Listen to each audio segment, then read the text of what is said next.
What's up, crypto fam? Welcome back to another episode. If you guys are new here, we do a giveaway at the beginning of every single episode, and today's winner is Electroneum Enthusiast. Thanks so much for commenting on the previous video, Electroneum. If you guys want to win cryptocurrency on the next video, don't forget to like, comment, and subscribe, and also include your wallet address. Today's episode is a really exciting one where I interview Seth Estrada from Mind Your Biz. He's one of the top guys on BitTube, and I've watched a lot of his mining content over the past few months. He's someone that I really look up to when it comes to mining, and I really enjoyed talking to him, so let's dive into the interview.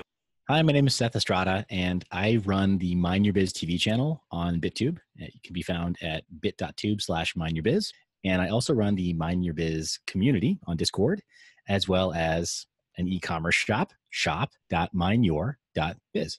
And my background is that I am, previously functioned as a senior Fortune 500 trainer most recently for Microsoft, prior to that for Google, and then also for Samsung Telecom USA. Now I use my powers for good. And let's talk about what we're mining, coins that maybe we find some promise in, because realistically, for my part, I'm not jaded per se, but I think that list of coins that are truly promising is getting smaller by the week.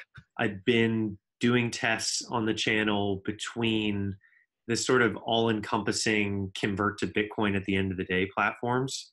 I was trying to find how to get beginners in the most simplistic way possible, where using things like NiceHash and Honey Miner, you can, effectively just sign up with your computer and start mining, and then it'll convert to Bitcoin at the end of the day. And it mines the most profitable algorithm each day.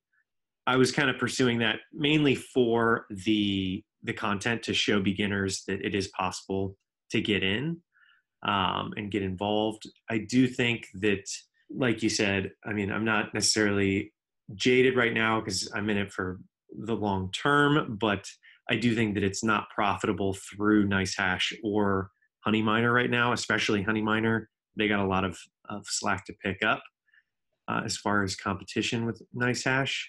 But I have found that if you mine direct, if you're actually going directly to a mining pool, for example, with Ravencoin right now that I'm mining, you can at least break even and maybe turn a profit, which is a kind of bleak thing to say right now, but it's nice to at least break even, because for the past few months when I was doing those tests, it wasn't looking too profitable whatsoever. So I have 40 AMD RX 580s across 5 rigs that I manage remotely, where electricity is very inexpensive. So I run a community on Discord, and so we talk mining all day, every day. And I mean, literally all day, every day. Our group doesn't sleep. We've got members just around the globe. And so if you jump into voice chat, just wait for about 5-10 minutes, engage the music bot for a minute, wait for another person to jump in. Somebody else will join you, and they'll ask you, hey, what are you mining? And how are things today? And we'll carry on a conversation a bit like how you and I are right now. And it's kind of sad because every other day now, or at least once a week, we'll hear somebody say, yeah, I had to sell a few GPUs. I had to sell my underperformers. Or this model is still retaining really good resale value. So I'm going to liquidate a couple of these GPUs here. Or we've got a group member who's from Germany, or lives in Germany, not from Germany, but is living in Germany. And he said, my cost for power, let's get this, USD equivalent, 25 cents per kilowatt hour. Oh. So he stopped being profitable weeks ago. Yeah. And shut everything down, got ready to work with customs to put everything into shipping containers, because he had 40 rigs with 12 GPUs each. Wow. Just maximizing each one, because he uses a remote mining OS like Ethos or Simple Mining. He might be using Hive OS right now. So it's per rig licensing. So he just maximized each one, just stuffed them full of GPUs, and just did the best he could to try to keep his operational expenses every month low. Yeah. But he couldn't outpace, with his cost saving measures, he just couldn't do any better because of the price of electricity. So worked with customs to try to get everything into shipping containers, then send it to another group member of ours in Canada who's got killer rates, because I guess he's getting municipal hydro subsidy or something. Whoa. So that's how they got it in Canada in some places. And That's an so that's an epic conversation going on in your Discord, like moving rigs from Germany to Canada in a shipping container. it's been a saga, seriously, watching it unfold too, because we'll check in, be like, hey, so how are things going? Oh, I got held back again. It's been like 4 weeks in the making, this whole transaction. And Wow. so because customs kind of is giving this guy a hard time, like, why are you sending a shipping container full of IT from Germany to Canada? What are you using to mine, and what are you mining right now? Oh yeah, I appreciate you asking, Steve. So right now at the office, what you don't see behind me because of the green screen is an 8-card rig over here. It's turned off for the interview, so it's not stomping all over our audio. And then here a workstation that has 6 cards in it, and then over there an AI and render machine that's being built to be sort of higher density to do AI and render, but then also mining. So it's going to be dual purpose.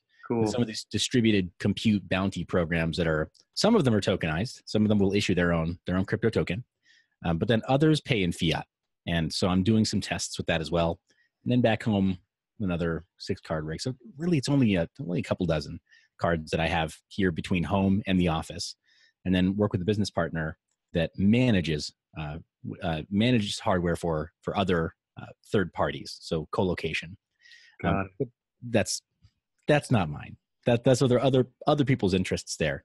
But I try to think of it from both perspectives, right? So like, what am I mining for myself on the desktop? Raven.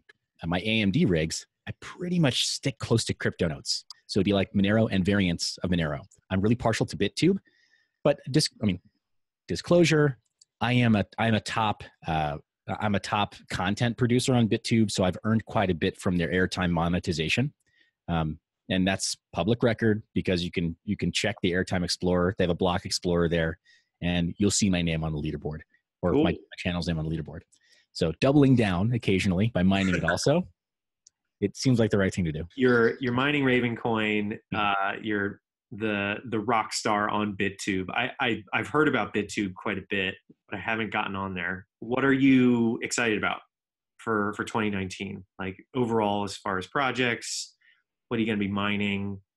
What are you looking forward to?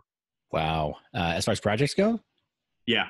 so today I'm excited about Ravencoin precisely because at the end of this month, they're adding asset issuance from the wallet. So from the desktop wallet, the current version, if you're up to date, Yep. then at the end of this month, you're going to be able to burn 500 Ravencoin in exchange for issuing your own asset and creating your own token ticker symbol and creating like designating what the supply will be, designating what the lowest atomic unit will be, like where the decimal will be placed. Yeah. And then being able to track that from your own wallet. And that to me is just as powerful as, say, the Ethereum virtual machine and dApps. Say, for example, that, on the Hack Crypto token, right? Call it the Hack Crypto ad token. And now, as advertisers want to get some airtime on Hack Crypto, you can issue them a token from Ravencoin, from the Raven Core wallet directly, but it's like effortless. I mean, it's as simple as any other data entry you would do. Like you just name the token and there's a supply created from the wallet. You don't have to know Solidity. You don't even have to program a JSON. You have to just put in the values that you want and it creates a token. I'm super excited about Ravencoin too. When I did my previous review of testnet 6 and the layer application launching on November 1st, and I DM'd Bruce Fenton. He was like, "Yeah, that sounds fun. I'd love to chat." So, are you going to be at World CryptoCon? Yes, I am. Okay. Actually, I'm going to be there for heads and tails because sponsors would like a little extra time because everyone's going to be in town apparently. Yes, we will. Hopefully, maybe we can mob Bruce Fenton. Yeah. We should. There's camera op. Listing on Binance. It was so much fun watching that happen. I agree. It's not just buzz either. I think with Raven, because there's sometimes that buzz is totally appropriate, right? Like when Ethereum, when they launched, the buzz was completely appropriate, and there were people who were kind of old coiners, right? kind of like old hodlers from Bitcoin, and like even people from like the Doge camp, right, who were like, oh yeah, great, this we need another coin, right? And it was like, now it seems almost foolish, like in retrospect, to look back and say like, no, it's kind of a big deal with the EDM. This is transformative. This has really mattered, and it's going to matter more moving forward as more DApps pop up, and we get past the messy middle growth phase of crypto kitties and whatever other nonsense. Yeah. And I think Raven is at that very early phase still, where people are kind of saying like, oh, great, this we need.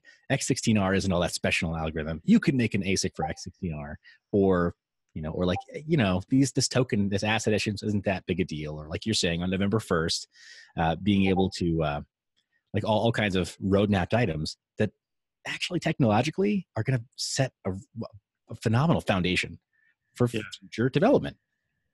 And so you're going to have a lot of naysayers anyway, even in the face of some evidence that it's going to be a meaningful project.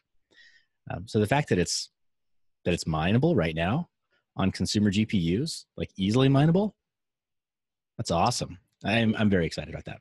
Yeah, me too.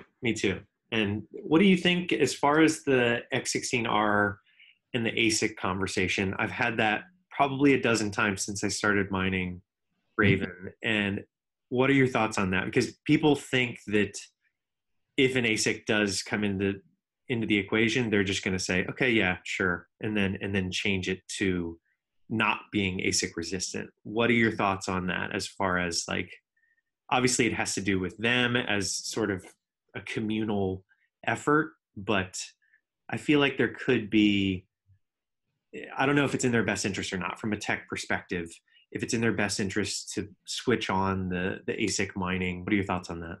I think they made some pretty public commitments to stay GPU mineable. And I think that one of the statements that they made is that if there is an ASIC developed they are aware of, that they'll simply change one of the algorithms or change the N and K number within one of the algorithms, the same way that a lot of the Equihash mineable coins basically made a new Equihash variant for, and a lot of the Cryptonite mineable coins made a new Cryptonite variation or variant of.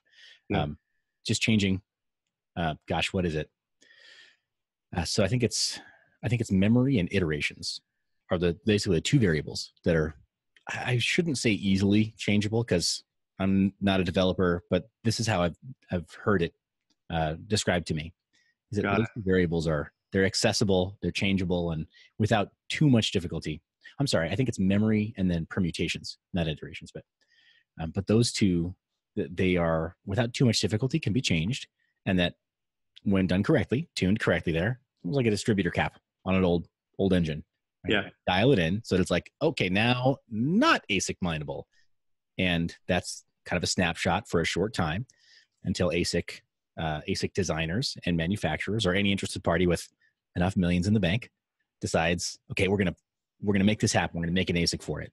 So you have that snapshot for however long they decide it isn't worth spending 8 to 10 million to create their first big run of ASICs. Yeah.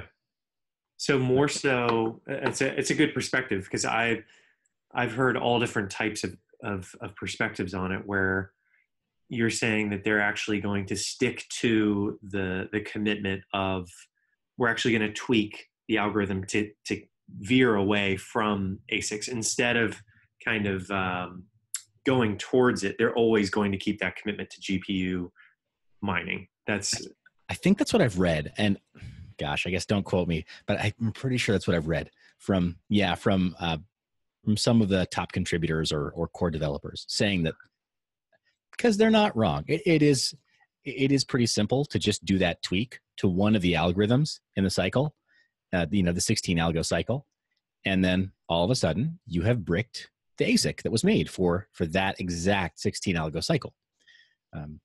And tuning that ASIC is going to cost money and time. So, yeah, cool. I mean, I can only hope that they keep it the way that it is right now, and they do tweak away from, in the event that ASICs does try and come into the picture. I think that would be ideal if they keep it if they keep it GPU. But I know that there's this progression happening of CPU, GPU, ASICs, and there's just going to be a constant kind of battle against it. But yeah, well, Steve, what notably absent in your lineup there is FPGAs. Yeah. I mean, maybe not for this conversation, but we should chat about FPGAs at some point, because they are a force to be reckoned with. I can tell you that right now. They were before, and these things move in cycles, because you've been around long enough to see it. Yeah. And for whatever reason, newer entrants into the arena, they've got a very short memory, right? All they know of crypto and mining is like, hey, the end of 2017, it was so profitable. Why isn't it profitable anymore? It's like, well, actually that story is written, and it's written from 2008 all the way up to your entry into the market. There've been a couple or few product development cycles for proof of work where we can learn some of these lessons. And FPGAs, the last time that they were a force to be reckoned with in mining was for a very short time between the development of ASICs and the GPU dominance of mining. But in the ASIC development world, programming a bit stream for an FPGA is a necessary step in development. And so if there are general purpose FPGAs, then those can be used by programmers early on to gain a competitive advantage before ASICs come to market.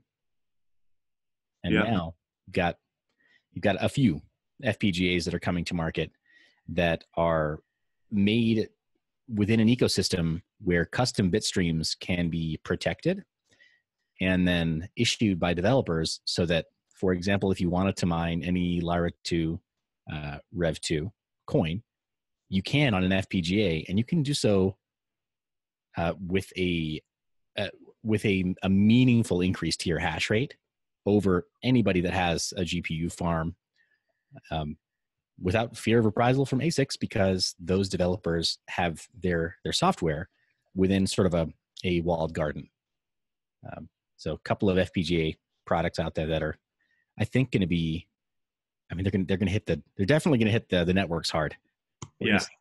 When they drop, you will see that different proof of work networks just sort of like spike overall hash rate. Yeah. So speaking of hash rate, what pool are you in on Ravencoin? What pool are you mining with?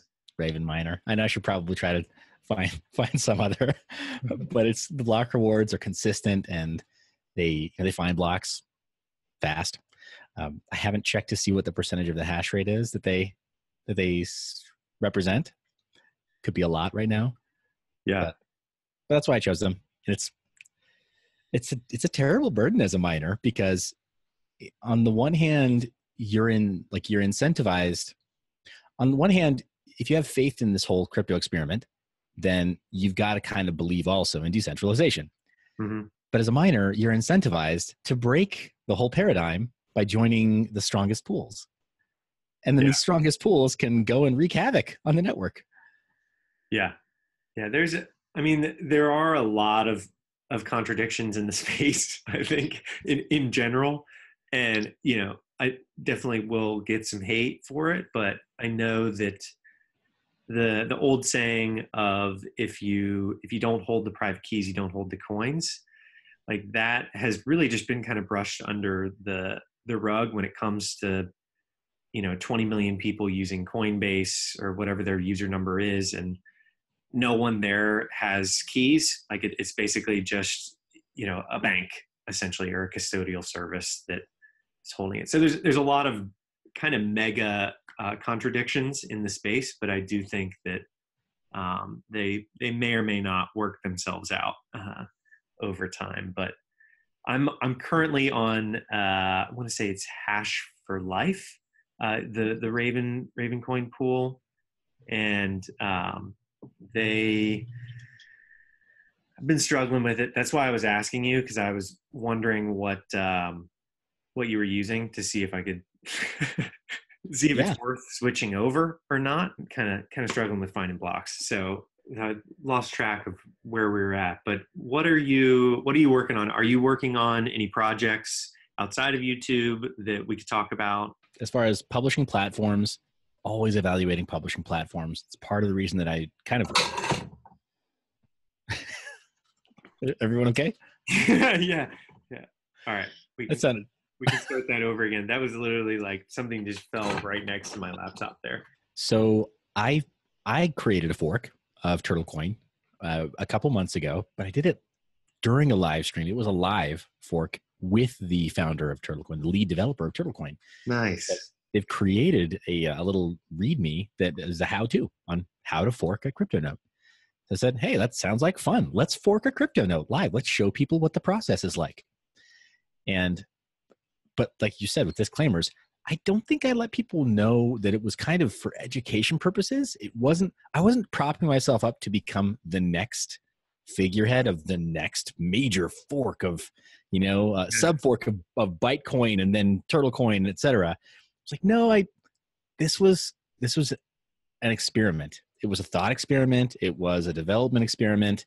It was kind of primarily for your entertainment and education. If you ask me when Binance, the answer is never. Because I'm not trying to create the next whatever pre-mine exit scam, or pretend like I'm invested in creating a coin. So I'm not currently involved in a coin project. You can say that. Even though if you were to check me out on GitHub, you'd see that on my GitHub repo list, I have a coin repo that is a fork of TurtleCoin. So that's not what I'm doing. What I'm focused on most intently right now is co-location, because you're in the Bay Area. Your rigs aren't physically with you because it's not economically feasible. Yep. So what I'm focused on is co-location facilities, and then linking arms with co-location facility operators to create sort of we'll call it a GPU rescue program to help miners that are currently stuck in bad markets and in bad situations where they're not profitable at all. Yeah. But because the GPU market it's fairly illiquid. If we're being honest about it, to recoup your costs, it's not liquid. To sell at a total loss and say this is to say like we're I'm trying to get out with my shirt still. No, you're kind of losing your shirt still if you try to sell your GPUs right now. Mm-hmm. Just a bad deal for some people in some markets. So I'm intently focused on co-location and linking arms with anybody that wants to continue the great GPU mining experiment together. I think that's kind of how we win moving forward is pooling resources. I don't quite understand what you mean by the co-location. Like if I wanted to mine with you, we could link arms and mine together. What would that process look like? So I'm glad you asked. In a perfect world, what I'd like to see, well, co-location, first off, you asked a specific question. Co-location is, generally speaking, it's like custodial mining in a way, where there's one mine operator that takes care of the physical property, the actual IT, power cycling things that need to be power cycled, running the network, ensuring that there aren't bottlenecks on that network, and then ensuring maximum uptime and clean power delivery for that location. And then other miners simply send their gear there, but still direct what is mined on those machines. That's co-location. Generally speaking, there's some kind of a monthly fee that goes above and beyond the bare cost of power and rent for their mining rigs, so that the person who operates the facility isn't doing it entirely for free. Their time is somewhat paid. It's not a high-paying job, but that's mining in general. It's not a high-paying job, but it's something, right? So that they're not running a charity for everybody else to make money off of their cheap rate of electricity. But what I'm interested in kind of takes it a step further. And what I'm focused on is linking arms with these co-location facility operators, because they already exist, they're already out there, and forming something of a co-op between co-location facilities, where we set standards for network fabric and speed, standards for power conditioning, or power distribution and delivery, and then standards for host device build quality, where we give GPU mining operators, like GPU miners now, help them open up their options by contributing to distributed projects like AI and Render. And these facilities, as members of that co-op, all abide by the same standards. So if somebody that has, say, we'll say they have 20 GPUs, which would fall short of the minimum threshold for a project like Leonardo Render. Not every AI and render project has a minimum quantity of GPUs, but some do.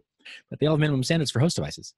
So somebody has 20 GPUs. For them to submit their GPUs to one of these co-op affiliate co-location facilities, they would know that the host devices that their GPUs are plugged into, the power conditioning, and then the different distributed AI and render projects that that facility qualifies for, because in the aggregate, there are more than 20 GPUs.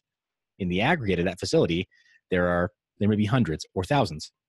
And then in the aggregate, the overall co-op may represent tens of thousands or hundreds of thousands of GPUs, because they're all out there in private ownership. They're out there mining. So to have that co-op have that kind of bargaining power now enables us to seek much greater bounties, possibly even able to negotiate directly with Hollywood studios. I mean, we really have a lot of potential at that point when we band together and we start to create qualities for standards, standards for the quality of these networks that we're building, as opposed to, the cheapest possible USB riser that chokes the bandwidth of each GPU, or using the cheapest possible internet connection that just has really, low ping, so we still get good mining. When we kind of boost the quality of a couple of key components, and then put a ton of our GPUs together under one roof and secure that network, like ironclad security, and say, look, we've got a mining operator here who is a known actor and that does abide by the rules that maybe this institution of higher learning, or this Hollywood studio, or this private research firm, or this, what have you, on the demand side, create a customer profile and list. A known actor that operates these different co-location facilities, they are vetted, they are secure, and they will guarantee the security of your data. I get it. In crypto, we're used to trustless systems where we verify, but in these distributed compute pursuits, they come from a system that's built on trust and that can't easily be distributed the way that blockchain can. So they do need trust. So for us to kind of do the best of both worlds, we pool our resources and those bounties to be pursued together, we can win more business together by having a much heavier hitting network. And there's nothing stopping us from still mining in the meantime when we don't have that work to do. So that's what I'm focused on right now. I have a couple people to introduce you to when we get off the call. I know a couple of those operators in the US specifically, but yeah, that's exciting. I like that. The cohesive effort and put together, pooling all the resources together, kind of an all boats rise concept. I like that. Yeah, thank you. Well, I mean, and the realist in me is also like, yeah, but we're miners and we're all like salty pirates. Like we're the worst. Salty pirates. Pretty much. It's like, I'm thinking about not mining anymore. Cool. You turn off your rigs first. Right? Like we're all like about the competitive edge. So I don't know what it would take to make an effort like that work, but that's what I'm interested in. Yeah. I appreciate you offering to chat for a while. Like, I think, like you said, there's probably not enough conversation regarding mining, like serious mining. And I think the space could probably handle a little bit more. It's an exciting time for sure. And I'm excited to keep mining too, just to learn all the different aspects of it. Awesome. Yeah, no, that's great. At a time when there's so many people who are folding, that's great to hear. Yeah. You still got the fire in your belly. That's great. That's it for my interview with Seth Estrada. The link to his channel is below. I hope that you guys enjoyed it. I'm gonna be doing a lot more collabs on this channel so that you guys get a chance to get a wide range of different topics. Mining is super interesting to me. I'm really excited to learn from guys like Seth Estrada because he's very passionate about mining. Similar to myself, helping the network succeed is something that I've always been really interested in. If you guys like this video, don't forget to smack a like. If you want to see more of these videos, don't forget to comment, and I will see you guys on the next episode of Hack Crypto.